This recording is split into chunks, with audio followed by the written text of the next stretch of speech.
नमस्कार, आप सबको वीरेंद्र लाल का सप्रेम नमस्कार। आशा है कि आप अच्छे होंगे और कोविड-19 महामारी में सभी लोग फंसे हुए हैं। दुनिया भर के ऊपर ये मुसीबत पड़ी हुई है। तो ऐसे में फिजी में भी कई लोग अपनी मंडलियों में बैठकी नहीं कर पा रहे हैं। तो ऐसे में चलो इन लोगों की सुविधाओं के लिए काफ़ी लोगों ने कहा है कि भैया थोड़ा कुछ ऐसी कथा चलनी चाहिए जीवन में। और वैसे व्यक्तिगत रूप से आप रामायण घर पर स्वयं पढ़ सकते हैं। और जो लोग नहीं पढ़ सकते हैं तो आप बहुत कथाएं उपलब्ध हैं यूट्यूब पर, तो आप सुन सकते हैं इन कथाओं को। तो चलो आपकी सुविधा के लिए एक छोटी सी कथा आज मैं प्रस्तुत कर रहा हूँ, जिससे आशा है कि आप ज़रूर लाभ उठाएंगे। और देखो, कथा सुनने के लिए या को भारी ढेर सारे श्रोताओं की भी आवश्यकता नहीं है। कथा कहने के लिए रामायण में तो आपने सुना है, माता पार्वती ही एकमात्र श्रोता है, भोलेनाथ जी कथा सुनाते हैं। उधर प्रयाग में जहाँ त्रिवेणी है, जहाँ गंगा यमुना सरस्वती का मिलन है, वहाँ पर याज्ञवल्क्य जी कथा सुनाते हैं भरद्वाज मुनि को। तो केवल एक ही श्रोता है। तो प्रयाग में हर माघ महीने भर में संतों का वहाँ पर समूह जाते हैं, सत्संग होता है, कथा इत्यादि होती है और ये बड़ा पवित्र समय रहता है। महीने भर में वहाँ पर एक कथा चलती है और संत दूर दूर से संत वहाँ आते हैं और फिर आहिस्ते आहिस्ते सब जाने लगते हैं। तो ऐसी ही कथा वहाँ पर एक एक बार संत लोग आए, जाने लगे और आखिरी में याज्ञवल्क्य जी जब भरद्वाज मुनि के पास जाते हैं विदा मांगने के लिए, तो भरद्वाज मुनि उनसे एक प्रश्न कर देते हैं, एक सवाल पूछ देते हैं। भैया कथा जाननी हो या कुछ कुछ आप जानना चाहते हैं, तो इसलिए आपको सवाल करना होगा। जब तक शिष्य का सवाल रूपी सवाल जब नहीं आएगा, तो गुरु जी का सवाल रूपी चाबी जब वो नहीं करेगा, तब तो गुरु जी का जो जवाब है वो नहीं सामने आएगा।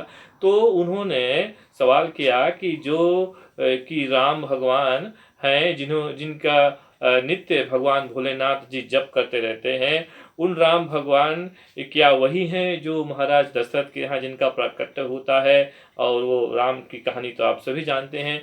क्या इनमें क्या भेद है? तब याज्ञवल्क्य जी धन्यवाद देते हैं और भरद्वाज मुनि को कहते हैं कि मुनि, आप कथा तो जानते हैं, लेकिन जग हित के लिए, जग कल्याण के लिए आपने ऐसा किया है। और उन्होंने कहा कि आप, धन्यवाद है आपको, आप परहित के लिए ये सवाल पूछ रहे हैं और मुझे भी ये मौका मिल रहा है कि हम भी राम कथा करें। तो वो फिर राम कथा शुरुआत करते हैं, कहते हैं कि मैं वही कथा सुनाऊंगा जो कैलाश में भगवान भोलेनाथ माता पार्वती को सुनाते हैं। देखो, कथा तो एक ही है ना। और अब भोलेनाथ जी वही कथा सुनाते हैं, पार्वती को वही कथा इधर, लेकिन अलग अलग घाट की बात है ना। कोई ज्ञान घाट है, कोई भक्ति घाट है। तो इस तरह से कथा चलती है। तो कहते हैं कि मैं वही कथा जो भगवान शंकर सुनाते हैं माता पार्वती को, मैं वही कथा अब आगे बढ़ाऊंगा। तो वो कथा फिर सुनाने लगते हैं। फिर अब यहीं से राम कथा शुरू होती है। कथा कुछ इस प्रकार से शुरू करते हैं। चौपाई इस तरह से आपको मिलेगी कि एक समय त्रेता युग माही, शंभु गए कुंभज सिपाही। एक समय की बात है, त्रेता युग में भगवान शंकर एक कैलाश से उतर करके माता पार्वती के साथ ये कन्याकुमारी, कहाँ, अगस्त मुनि के आश्रम में जाते हैं कथा सुनने के लिए। देखो भैया, इसमें कुछ बातें ऐसी भी है कि क्यों भगवान शंकर को कैलाश से उतरकर कन्याकुमारी आना पड़ा। इसका मतलब ये है कि कथा सुनने के लिए हमको ऊंचाई से नीचे की ओर जाना पड़ेगा। मतलब कि आप में जो अहम है, आप में जो अहंकार है, आप में जो चतुराई है, वो सब छोड़ना पड़ेगा। तब आप कथा अच्छी तरह से समझ पाएंगे, इसका यही तात्पर्य है। और जब भगवान शंकर माता सती के साथ और यहाँ अगस्त मुनि के आश्रम में आते हैं, तो अगस्त मुनि जी बहुत प्रसन्न हो जाते हैं और कहते हैं कि भगवान शंकर की वो पूजा करते हैं, माता सती के साथ में भोलेनाथ की पूजा करते हैं। जब भोलेनाथ की आरती उतारते हैं तो भगवान शंकर बहुत ही भावुक हो जाते हैं, भाव विभोर हो जाते हैं। कहते हैं कि सोचते हैं कि देखो इनके भाव, ये हमें कथा सुनाने वाले हैं। और वैसे तो श्रोता को वक्ता की आरती उतारनी चाहिए, वक्ता की पूजा करनी चाहिए, लेकिन यहाँ पर विपरीत बात है, वक्ता श्रोता की यहाँ पर पूजा कर रहा है। तो भगवान शंकर इसके बड़प्पन को देख करके भाव विभोर हो जाते हैं। और उधर जब माता सती की वो आरती उतारते हैं अगस्त मुनि, तो माता सती सोचती है ये तो हमारी आरती उतार रहे हैं, ये हमें क्या कथा सुनाएंगे ना। तो खैर, और अगस्त मुनि भी देखो, ये कथा जो है रामायण की कथा, इसकी रचना स्वयं भगवान शंकर ने रच निज मानस राखा। इस कथा की रचना स्वयं भगवान भोलेनाथ जी ने की है। और अब जिसने कथा की रचना की है, अब उसे कथा सुनाने की बात यहाँ पर हो रही है। तो अगस्त मुनि बोलते हैं, अगर मैं भोलेनाथ जी को कथा सुनाता हूँ तो ये मेरा बड़ा भाग्य है कि जिन्होंने कथा की रचना की है उन्हें मैं कथा सुनाऊंगा तो मेरी वाणी जो है ये पवित्र हो जाएगी। इस भाव से वो कथा सुनाते हैं। भगवान शंकर बहुत प्रसन्न होते हैं, कथा भाव विभोर होकर कथा सुनते सुनते उनके रोंगटे खड़े हो जाते हैं। और इस तरह से वो बहुत आनंद लेकर कथा श्रवण करते हैं। अंत में जब कथा समाप्त हो जाती है तब भगवान शंकर कहते हैं अगस्त मुनि से कि दक्षिणा में मैं आपको क्या दूं, क्योंकि कथा सुनने के बाद दक्षिणा देनी चाहिए, ये विधान है। दक्षिणा यज्ञ की पत्नी है और यज्ञ के बाद ये भी कथा यज्ञ है, ज्ञान यज्ञ है ये ना, तो ज्ञान यज्ञ के बाद दक्षिणा देनी चाहिए।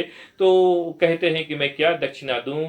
तो भोलेनाथ जी से फिर अगस्त मुनि बड़े संकोच सोचते हैं, क्या मांगू क्या मांगू क्या ना मांगू। तो फिर वो, वैसे मांगने का विधान नहीं है हमारे यहाँ ना, मांगने का, लेकिन फिर भी तो फिर वो बोल देते हैं कि प्रभु हमें आप भक्ति प्रदान कीजिए। जब भक्ति प्रदान करने की बात करते हैं तो देखो कैसी चतुराई से उन्होंने बात कही कि ना, तो भगवान भक्ति मांग देते हैं अगस्त मुनि जी, तो भगवान उन्हें भक्ति देते हैं। यहाँ पर यह बात नोट करने योग्य है कि भक्ति आपको जीवन में केवल दो लोग दे सकते हैं, एक तो भगवान शंकर भोलेनाथ जी, और दूसरा कोई संत या गुरु जो है यही भक्ति दे सकते हैं। केवल दो लोग, भगवान शंकर दो कृष्ण भगवान जी ये तो जगत गुरु हैं, लेकिन हमारे भोलेनाथ जी ये जगत पिता है, याद रखना। नहीं, वो कहते हैं आगड़ बम बाजे डमरू, भोलेनाथ शिव जगत गुरु ना, तो शिव जी जगत के गुरु हैं। और जब भी किसी को दीक्षा दी जाती है तो भगवान शंकर को साक्षी मान करके और दीक्षा दी जाती है। इसलिए भगवान शंकर तो भक्ति देने भगवान शंकर का अधिकार है, और दूसरा आपका जो कोई भी गुरु होगा, संत होगा ना, ये लोग आपको भक्ति प्रदान कर सकते हैं। तो यहाँ पर भक्ति देते हैं। और संतों का जीवन में बहुत जरूरी है कि हमारे जीवन में कोई ना कोई संत अवश्य रहे। अगर संत हमारे जीवन में ना हो तो हमारा नहीं, जैसे बोलते हैं कि बागों में बहार आता है जब बसंत आता है, बागों में बहार आता है जब बसंत आता है, जीवन में बहार आता है जब कोई संत आता है। आपका जीवन नीरस होगा अगर आपके में कोई संत नहीं होगा या कोई बड़ा मैं तो ये बात बोलता हूँ कि किसी को अपने सर पर बिठाना चाहिए। मतलब कि जब कोई कुछ करने जाओ तो उन्हें याद करो, या कोई अगर गलत अभी होने जा रहा है तो याद आ जाएगा, नहीं भैया फलाना क्या कहेंगे, गुरुजी क्या है कहेंगे, पिताजी क्या कहेंगे, वो हमारे मामा जी क्या कहेंगे, इत्यादि इत्यादि। तो इन बड़े लोगों को अपने जीवन में या सर पर बिठाना चाहिए। तो इस तरह से यहाँ पर संत की बात आ गई, तो ये बात मैंने कह दी है। तो अब जब कथा यहाँ पर समाप्त हो जाती है, भोलेनाथ जी मैया सती के साथ कुछ दिन वहाँ रहते हैं, और अब वो भगवान शंकर अगस्त मुनि से विदा मांगते हैं और वहाँ से अब पुनः कैलाश के लिए रवाना होना चाहते हैं। तो यहाँ पर एक बड़ी मज़े की बात है कि जब भगवान शंकर माता सती के साथ कथा सुनने के लिए आ रहे थे अगस्त मुनि के आश्रम में, तो गोसाई तुलसीदास जी ने लिखा है कि संग में जग जननी भवानी जग की माता भवानी साथ में चलती है।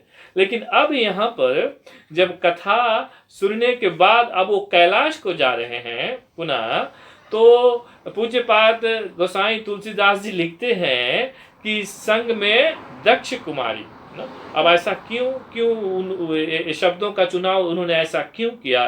क्योंकि वो अच्छा काम के लिए आ रहे थे, कथा सुनने के लिए आ रहे थे, तो न संग में सती जग जननी ने भवानी कह दिया। लेकिन जबकि अब कथा में उनकी रुचि नहीं रही, क्योंकि पहले ही तो उनके मन में बात कि ये हमें क्या कथा सुनाएंगे, तो हमारी पूजा कर रहे हैं। तो जब ये बात ऐसी बात बैठ गई तो कथा में फिर रुचि नहीं ना। देखो भैया, कथा सुनने के लिए मन को बनाना पड़ेगा। ये इच्छा अपने आप में अंदर से होनी चाहिए कि मैं कथा सुनूंगी, मैं कथा सुनूंगा। और जब ऐसी बात इच्छा जब अंदर से आएगी, तब आपको कथा अच्छा लगेगी, कथा आपको समझ में आएगी और आप आनंदित होंगे। लेकिन भवानी मैया में, सती मैया में ये बात यहाँ पर नहीं थी। मैं पहले ही उन्होंने सोच लिया कि ये हमें क्या कथा सुनाएंगे, फिर कथा में मन नहीं लगा।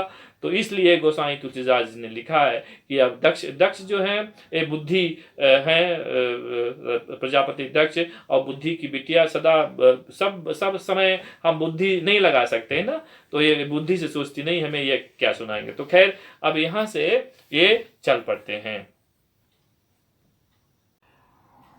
इस कथा को हम अब अगले वीडियो में जारी करेंगे और आशा है आप इस कथा से ज़रूर लाभ उठाएंगे, कुछ अवश्य सीखे होंगे। और आप ज़्यादा से ज़्यादा इस कथा को शेयर करें अपने लोगों के साथ में, अपने यार दोस्तों के साथ में। और हम चाहेंगे कि आप हमारे साथ जुड़ें अगली कथा में और इस तरह से कथा को हम आगे बढ़ाएंगे। तब तक के लिए वीरेंद्र लाल का नमस्कार।